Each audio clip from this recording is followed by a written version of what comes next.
Let's continue, okay? Mr. Dursley sat frozen in his armchair. Shooting stars all over Britain, owls flying by daylight, mysterious people in cloaks all over the place, and a whisper about the Potters. Mrs. Dursley came into the living room carrying 2 cups of tea. It was no good. He'd have to say something to her. He cleared his throat nervously. Petunia, dear, you haven't heard from your sister lately, have you?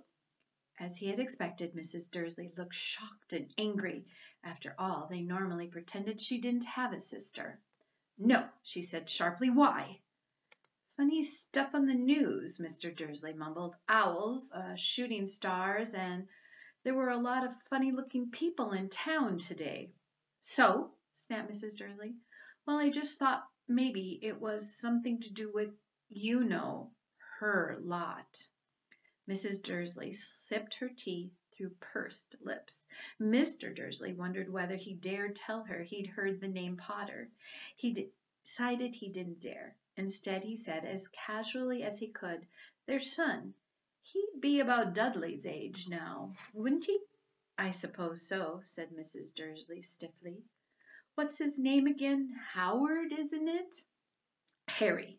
Nasty common name, if you ask me. Oh, yes, said Mr. Dursley, his heart sinking horribly. Yes, I quite agree. He didn't say another word on the subject as they went upstairs to bed. While Mrs. Dursley was in the bathroom, Mr. Dursley crept to the bedroom window and peered down into the front garden.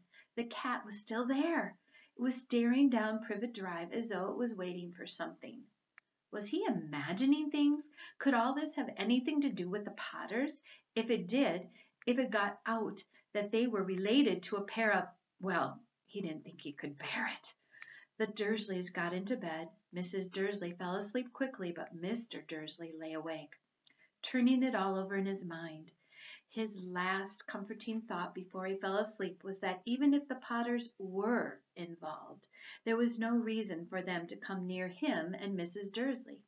The Potters knew very well that he and Petunia thought about them and their kind. He couldn't see how he and Petunia could get mixed up in anything that might be going on.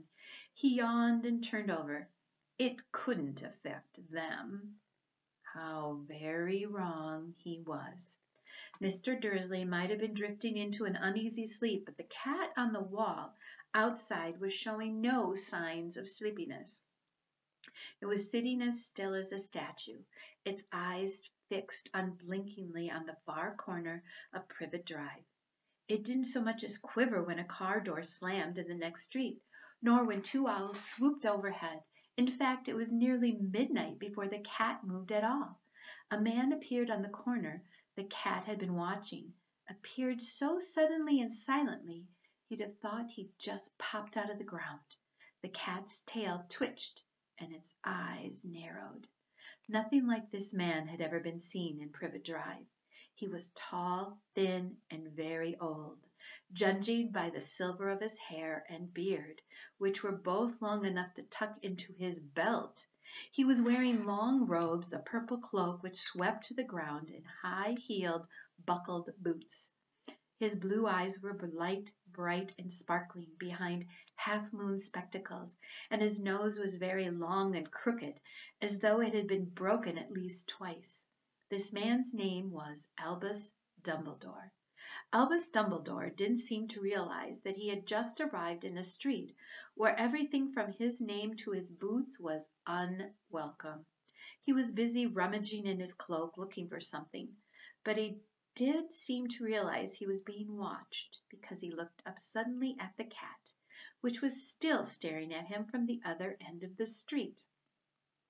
For some reason, the sight of the cat seemed to amuse him. He chuckled and muttered, I should have known. He had found what he was looking for in his inside pocket. It seemed to be a silver cigarette lighter. He flicked it open, held it up in the air, and clicked it. The nearest street lamp went out with a little pop. He clicked it again. The next lamp flickered into darkness.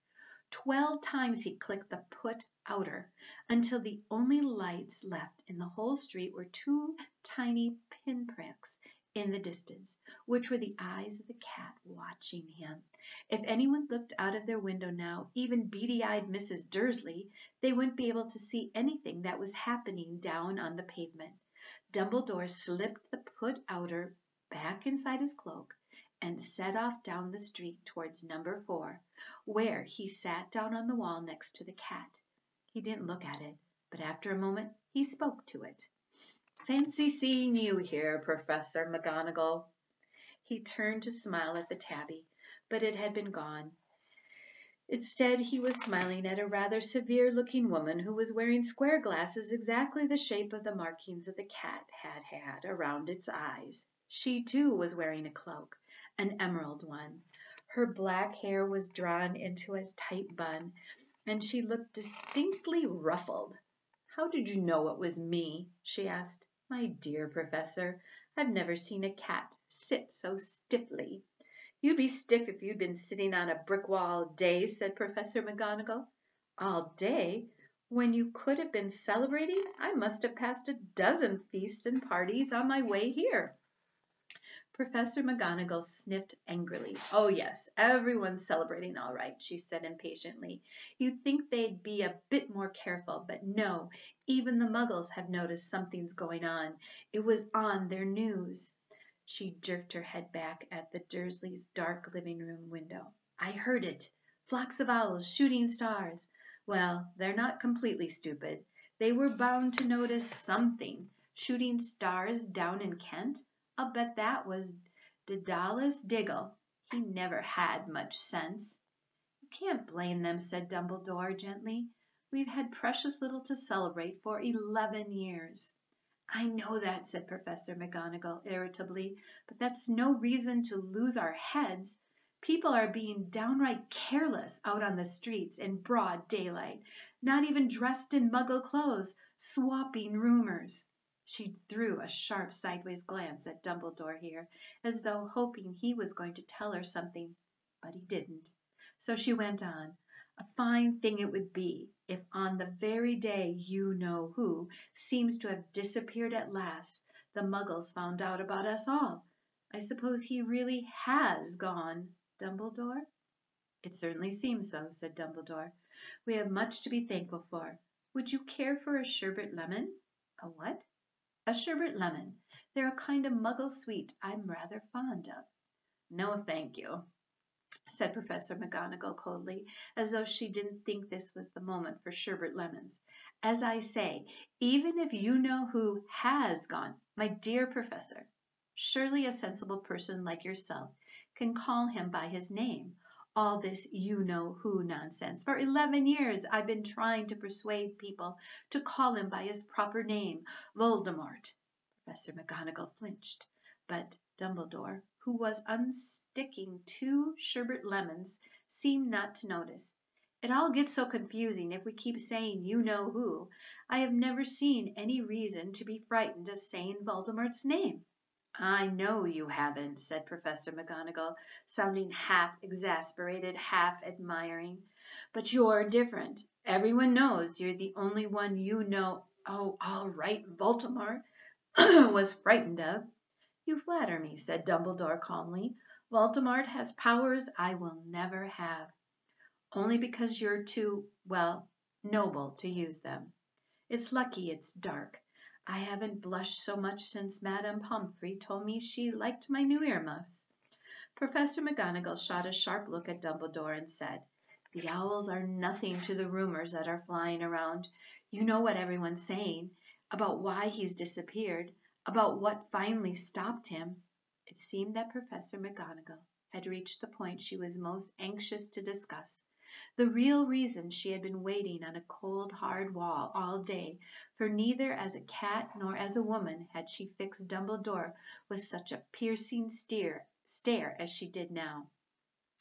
It was plain whatever everyone was saying, she was not going to believe it until Dumbledore told her it was true. Dumbledore, however, was choosing another sherbet lemon and did not answer. What they're saying, she pressed on, is that last night Voldemort turned up in Godric's Hollow. He went to find the Potters. The rumor is that Lily and James Potter that they're dead. Dumbledore bowed his head. Professor McGonagall gasped. Lily and James, I can't believe it. I didn't want to believe it. Oh, Albus. Dumbledore reached out and patted her on the shoulder. I know, he said heavily. Professor McGonagall's voice trembled as she went on. That's not all. They're saying he tried to kill the Potter's son, Harry, but he couldn't. He couldn't kill that little boy. No one knows why or how, but they're saying that when he couldn't kill Harry Potter, Voldemort's powers somehow broke, and that's why he's gone. Dumbledore nodded glumly. It's true? Faltered Professor McGonagall. After all he's done, all the people he's killed, he couldn't kill a little boy? It's just astounding of all the things to stop him. But how in the name of heaven did Harry survive? We can only guess, said Dumbledore. We may never know. Professor McGonagall pulled out a lace handkerchief and dabbed at her eyes beneath her spectacles. Dumbledore gave a great sniff as he took a golden watch from his pocket and examined it. It was a very odd watch. It had 12 hands but no numbers. Instead, little planets were moving around the edge. It must have made sense to Dumbledore, though, because he put it back in his pocket and said, Hagrid's late. I suppose it was he who told you I'd be here, by the way. Yes, said Professor McGonagall, and I don't suppose you're going to tell me why you're here, of all places. I'm going to bring Harry to his aunt and uncle. They're the only family he has left. You can't mean the people who live here, cried Professor McGonagall, jumping to her feet and pointing at number 4. Dumbledore, you can't. I've been watching them all day. You couldn't find 2 people who were less like us. And that's where we'll stop for today.